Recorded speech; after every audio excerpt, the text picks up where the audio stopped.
But I'm going to cut straight to the chase here. We have 3 minutes. We're going to make it count. One of the things that as we came down, ex-I Felix Gore, Barry Crumpley from Black Farmers Association and myself, is that we did not want this opportunity to pass for us to do something direct and proactive. And that is, you cannot have all this talent, right, together in one room and to deal with strictly hypotheticals. We have to do something concrete, and we have to do something right away, because these disasters, this is a time-sensitive thing. I think that what we've got to understand is we're going to be hit with another disaster. It could happen tomorrow, and the fact of the matter is we have to develop an infrastructure. We've got to do it. We've got to do it quickly. Which we very much need, but we also need the training in the community, grassroots, on the ground, block by block, house by house, church by church. The faith-based institutions have the facilities already.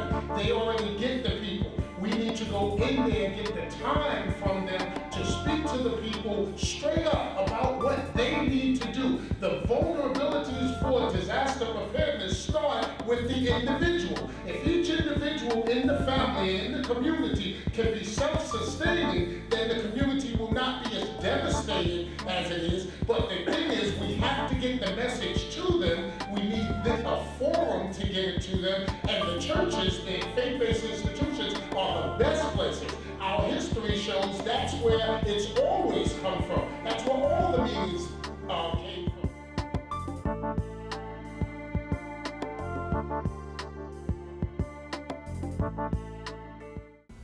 Welcome to On the Spot Extra, and I'm Steve Thompson.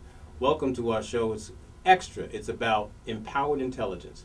We do shows like this in reference to deeper issues that are affecting our community, the globe, the local area, as well as national issues. Today, we're very lucky we have an honored guest of Aton Edwards. He is a very well celebrated author, an activist, a environmentalist, very special way, a person that is unique in that he has been a developer of concepts as well as actions in reference to sustainable living and preparedness in reference to disaster training. We welcome you to On the Spot. Thank you for having me, Steve. Well, we're going to go give the audience a little bit of a context of what's going on in the idea of your initiative started a number of years ago looking at the landscape, whether it be global or local, and the idea of whether we're prepared for particular things like disasters, issues of emergencies. And in our short lifetime, even my lifetime, we've seen things where the grid has went down in New York City. I remember August 14th. Clearly we have Katrina.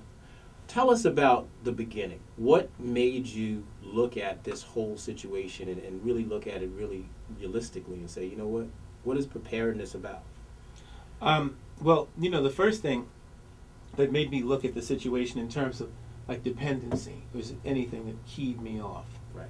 Because as we are as a community, as you know, the African American community here in the United States, it's extremely dependent upon the national infrastructure for pretty much everything. Right.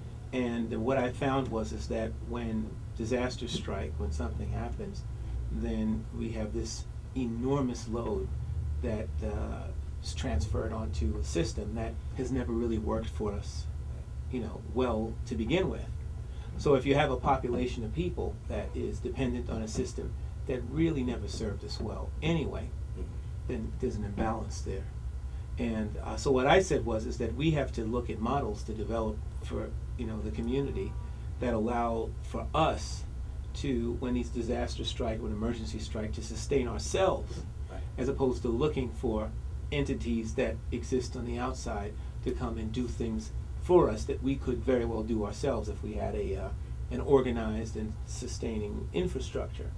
So I just started to develop what I thought would be something that we could use, and to develop a practical way of us having a sustaining infrastructure that not only deals with disasters and emergencies, but also from the self-reliance aspect, so that we can learn how to do things for ourselves. And I mean, when I say do things, I mean pretty much a wide range of different necessities even in terms of food, in terms of medical treatment, and all these other things that we kind of have to depend upon the system to do. I felt that there's a way for us to kind of develop something radically different, but also highly effective, as it's been used in many different situations around the world, usually in war. War has to have a asymmetrical kind of a mechanism that morphs into whatever situation that it finds itself in. Right. And that's the same thing here. So I took a discipline that I created called improvisational adaptation and applied it towards a lot of the problems,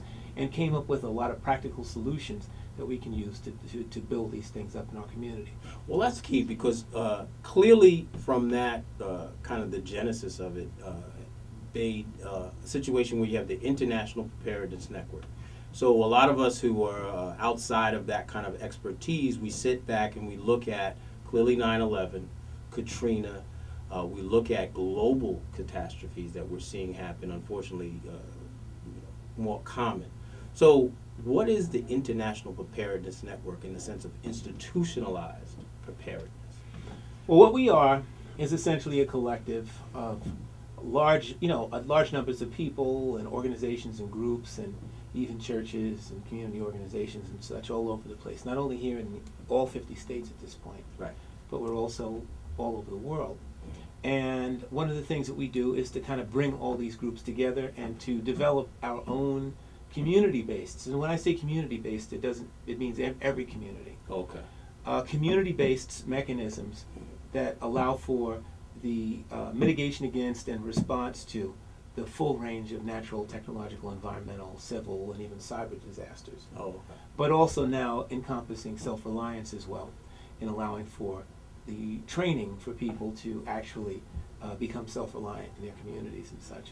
So this is what we do, and we've been doing it since 1989, and we were looking now in this year to expand our operations exponentially, and also for the first time in our existence is to bring all these people together, right, as opposed to just training people, letting them go. No, we want us to form one collective body, right, of members, organizations, groups, churches, and to build incident command centers in our communities all over the world. When we talk about education and training, that's key, in that these events that happen, we need to be prepared. So education, training, what have you had or in the past or planning to have that says to folk, listen, you're going to have to understand what's necessary on a personal level, family level, community level. Where can people go? What kind of trainings are you, suggesting, or what you have planned in the future? Oh, well, one of the great things we have coming up is going to be on June the 2nd, mm-hmm, and it's going to start like at 9 o'clock in the morning. It's going to be an event we call Escape from the Grid, and that is we're going to have a large evacuation drill, okay, that we've switched, and it's become a training march where we're going to take people at, as you may know, one of the biggest threats to New York State safety is the Indian Point nuclear power facility, right, in Buchanan, New York. It's 35 miles away from the city center. If we were to have a meltdown at Indian Point, right, you'd have to have the entire New York area evacuated. That is New York City and some of the surrounding territories in Connecticut, in Jersey, the entire area. So you're talking about... So as a point of clarification, as a digression, people may think that is so far from reality, but we're just coming off of a Japanese situation in Fukushima. That's right. And just relate, or at least make the parallels. So what you're talking about? Well, the plant in Fukushima Daiichi is actually the same type of nuclear power plant that we have in upstate New York. You mean the same type of technology? The same type of technology. Age? It's the exact same type, about the same age. Wow. So the Indian Point power plant, it's obsolete, it's old, it's run shoddily by Entergy, and it's something we need to kind of shut down. It's too dangerous to have a nuclear power plant that close to a city. Oh. So what we're doing with Escape from the Grid is we're going to show people how to evacuate if we needed to, if there was a meltdown, because you can't evacuate 20 million people from a city of this size, in that time. So we're going to show them how to evacuate, and in the process we're going to show them how to become prepared and self-reliant for the full range of disasters and emergencies. Okay, we're going to come back and talk about that, because it's apocalyptic, but unfortunately you have to be prepared. On the Spot. We're going to come back right after this. We're back on the Spot Extra. I'm Steve Thompson. We're here with Aton Edwards. And we were talking about a very powerful event that's going to happen in our communities. It's called Escape from the Grid. Mm-hmm. And exactly what are people going to do when they come to this training?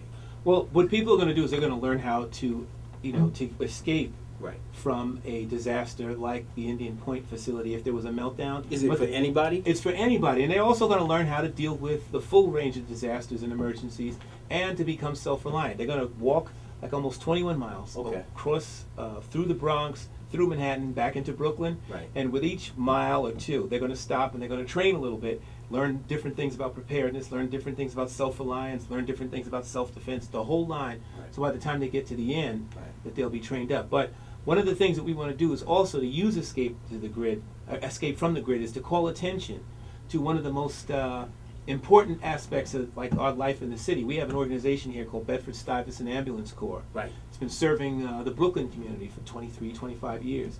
And it's a command center, and it really, all the different components of EMT, paramedics, right. all that. They've trained people, they've trained Hatzalah, they've trained some of the best EMTs and paramedics in the city, right. and they've also served the underserved community in Brooklyn. Right. And they've done this through their own means. Right. And that is the means of an individual who's like a community hero. His name is Rocky Robinson. Yes. Who, just for what he's done, he's a retiree from New York City Fire Department, recently had a doctorate, right. Got awarded a doctorate, an honorary doctorate.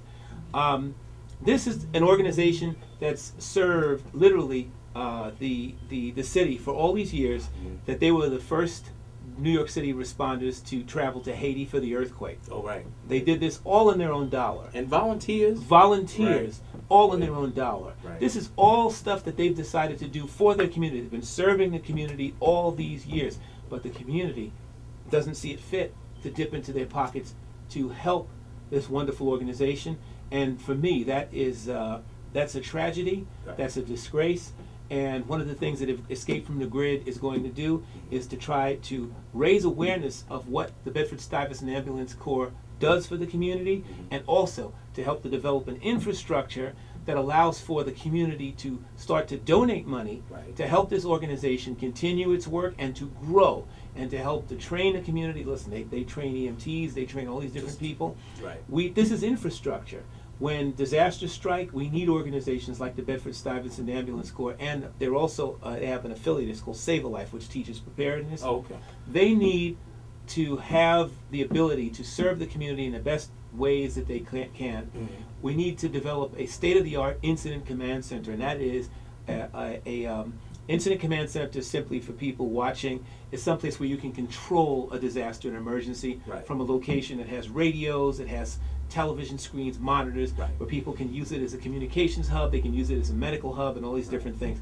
The Bedford-Stuyvesant Ambulance Corps needs an incident command center, right. and one of the things we want to do is we want to get people mobilized so that we can get an effective line of assistance in terms of volunteers right. and financial aid flowing into that system so that they can have an incident command center, and so that we can take that model and we can put it in other communities across the country so that we can better serve not only the communities but the country, and even in places like Haiti where they've been since right. since day one of the 22. Right. When we look at these international events and we say what's going on and how do we prepare ourselves, it becomes so glaring, because we look at, of course, some of the institutionalized situations, the Red Cross, but we look at a first responder and the idea of that training. And I guess the idea of escape from the grid is saying that you have the power, you're self-reliant, because unfortunately a lot of people think that a FEMA is going to do something. But you have some insights about, what is their responsibility? What gets trickled down, so to speak? Well, a couple years ago, we went down to FEMA. Actually, last year, right. In 2011, there was a FEMA conference for African American right. Preparedness leaders, and you were in attendance, also covering it for on the spot. A lot of information, right? And we know what we learned is that at the end of the day, when the director Fugate literally told the audience of attendees that FEMA has no resources to share with them, and that really that you're on your own. You're on your own. Whatever you're going to do, you're going to do it by yourselves. Right. So you better get organized to make it happen. Right. And I liked the fact that he was frank and he was honest. He was upfront, and he told the community what we needed to do. Right. And the movement that we needed to see, we didn't see it after this event. So one of the things that we're doing is we're making sure that we do move, and we make sure that we're going to do the right things to get this mechanism built, because we have to have it, because sooner or later, probably sooner, we're going to see another large-scale disaster. Right. And one of the things we don't want to turn up is another New Orleans. Right. New Orleans, we know what happened there, but I'm sorry, we saw what happened in Princeville in North Carolina in 1999. Right. Remember that? And even when you look at, maybe it was in Missouri, the hurricane, Joplin, was it Joplin? Oh, I know right. what you're talking about. And we looked at those scenes, and we understand that the folk don't know what to do and when is the troops going to go. So the self-reliance of Escape the Grid helps people understand that they have the power, they also have to have the training. Mm-hmm. And I think going back to that event, what was the date again? Tell us that again. The Princeville? No, for your Escape the Grid. Oh, Escape from the Grid is right. June the 2nd. June the 2nd. And we're going to leave from Van Cortlandt Park, 242nd Street and Broadway. We're going to move up Broadway, and we're going to cut through the parks, and we're going to show people how to get out of the city, and we're going to train them, teach them about what happens if this goes down, what you need to do for yourself. What time do you start? We leave at 9 o'clock, but people need to get up there by, no later than 8:30 so that they can file in, stretch, do what they need to do, and wear comfortable shoes and everything else, and so we can hand out the materials and everybody knows what we're there for. What's your suggestion for family? Children allowed? Sure, children, everybody is allowed. Everybody's allowed. And it's just the thing, we're going to walk as a collective, and we want to let people know that this is something that we're going to build. We're going to build it as a community. We're going to build it together. For those who are interested and for those who want to help, not only the Bedford-Stuyvesant Ambulance Corps, but at the end of the day, you're helping yourself, because you're building a mechanism that you one day, undoubtedly, will probably need to call upon for your own family, for your own friends, for your own community. And if that's the case, then it serves you to actually come to this kind of an event, because you're going to serve yourself in the process by creating a mechanism of protection. It's no difference in getting insurance in your car. If you have to buy insurance for your car, you need to have insurance for your life day to day. Tell us where 21st Century, the web, access information, get in touch with you, websites, Facebook, Twitter, where can people go? Well, if you want to go on the web, you can go to www.readyforanything.org. That's www.readyforanything.org. Right. If you want to learn about us, you can go to Escape from the Grid on Facebook. Perfect. If you want to go International Preparedness Network on Facebook. And if you have a website that's general. Get to www.readyforanything.org. Okay. So we have all of the pathways. If you want to email us, you can email us at bsirius, BSIRIUS @readyforanything.org, and we'll give you all of the information that you need. If you want to join, you want to get your group involved, you want to help out in any way, means, shape, or form, we're there to receive you, and anything that you can do is greatly appreciated, because we want to build up this infrastructure. We want to help to build the Bed-Stuy Ambulance Corps, and it's already the finest of its type in the country, and we want to make sure that it has the support that it needs to make it grow. Okay, there we go. On the spot, empowered intelligence, very important for your life, your family, your community. We'll be right back. We're back. I'm Steve Thompson, On the Spot Extra. We're very blessed today to be with Aton Edwards. We're back, a self-reliant and emergency sustainable living expert, not only an author, but an innovator. In the idea that we're learning about training, education. He has an event coming up from Escape from the Grid. The date again for all the people watching? It's June the 2nd. Right. And that's a Saturday. And it's up in the Bronx. It's up in the Bronx at Van Cortlandt Park at 242nd Street at Broadway. Now, one of the things that we learned, which you've enlightened us about, essentially when you're on the ground, there are actions, there are activities, there are protocols. You have experience in the sense of what would be the most seminal event in really a lot of our lives is seeing Katrina. You went down there, you were in an incident, and we're going to have to also talk about first responding to 9/11, but in Katrina's situation, what went on from your point of view on the ground? Well, having traveled to New Orleans on several occasions after, well, the first being when it initially happened, one of the things that you learn is that we don't have any practical knowledge of what we need to do when these kinds of disasters strike. No training at all?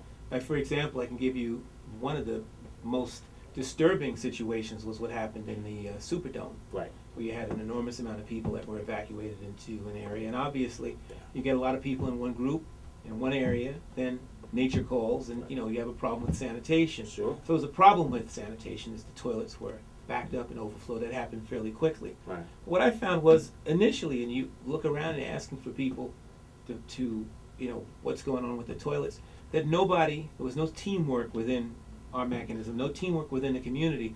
So no sanitation brigade, like No. you basically, and you obviously had people who possibly had been in the military, Well, still in the military. There were people there. One particular gentleman was from the military. Who Okay. my question is, well, were you on latrine duty? Right. Well, latrine duty. Well, who's doing that? Right. Is there anybody doing latrine duty? Well, if that's the case, what do you have done? I mean, what do you? Right. Nothing done. The toilets are overflowing. There's an abundance. There's nothing but water around. Right. But nobody's collecting the water to flush the toilets. Nobody knows what to do. Right. And there's no element of teamwork to kind of figure out what to do. So the situation just kept getting worse and worse and worse and completely out of control. Just doesn't And sound and it also brings to mind even one particular gentleman who watched a body decompose for almost 2 weeks. Right. He went to the authorities, and the authorities let the body stay. Right. Went to the authorities, back and forth, back and forth. The body was decomposing, but they let the body decompose, and never considered the fact that, well, let me cover the body with dirt. Right. Let me put a tag on a stick to let people know that there's a body.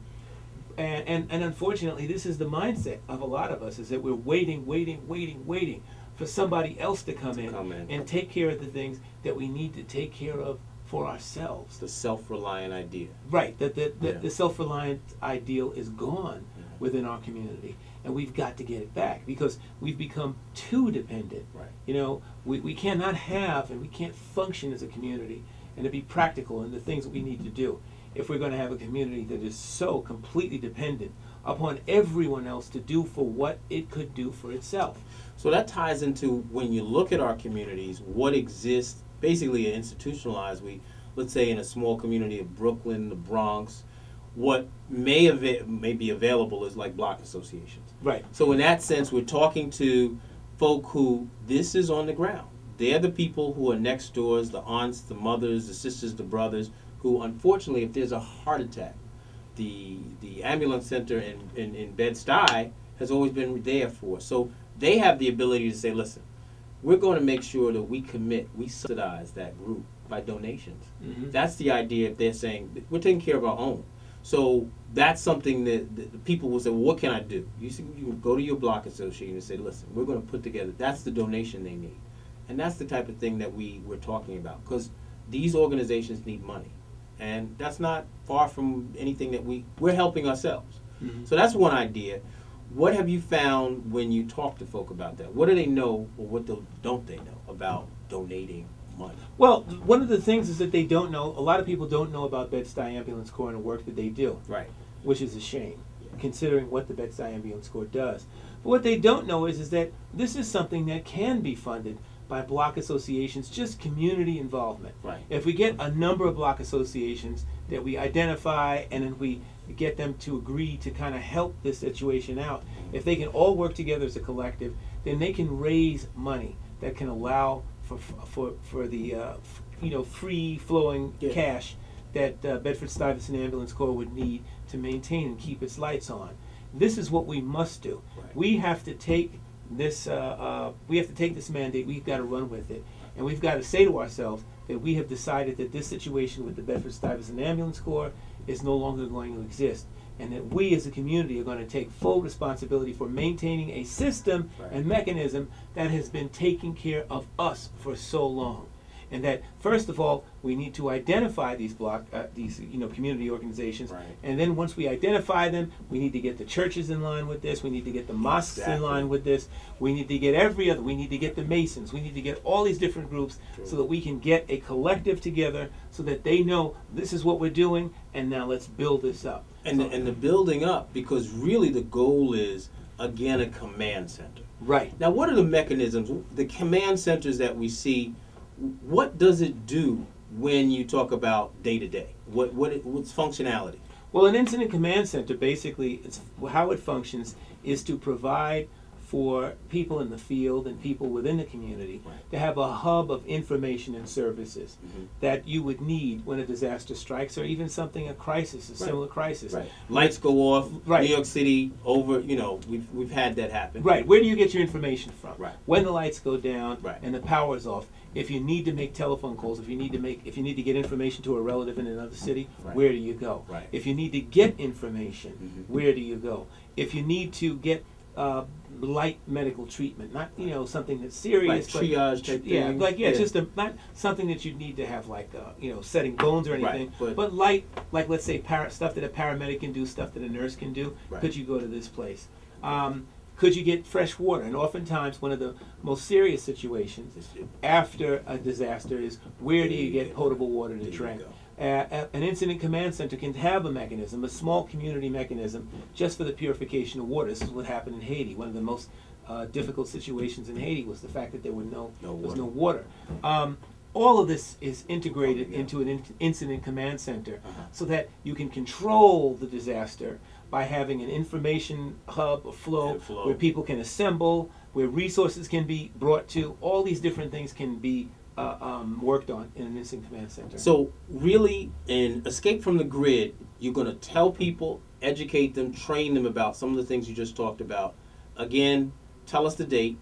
The date is on June the 2nd. Right. And the time? The time is you want to get there. We're leaving at 9 o'clock, so you want to get there between 7:30 and 9 o'clock in the morning. Okay. The place? The place is Van Cortlandt Park and 242nd Street and Broadway. The easiest way to come by public transportation is take the #1 train to the last stop. Okay. So this is an amazing show to have that type of information, because it's not something that's far from our lives. We've seen it happening all around the country. Again, tell us on the web, where can we find you? readyforanything.org is where you can find us on the web. And if you just check on our website, you'll see all of the newest information will be posted on the website all the way up until the day of the event. Okay, and they want to email you? They can email me at bsirius, BSIRIUS, @readyforanything.org. Okay, great. Well, we're very, very pleased to have Aton here with us. Aton has been, this is information that is so amazing. I'm Steve Thompson. We're glad you can join us for On the Spot Extra. Empowered intelligence. Really, the 21st century, that's what we need.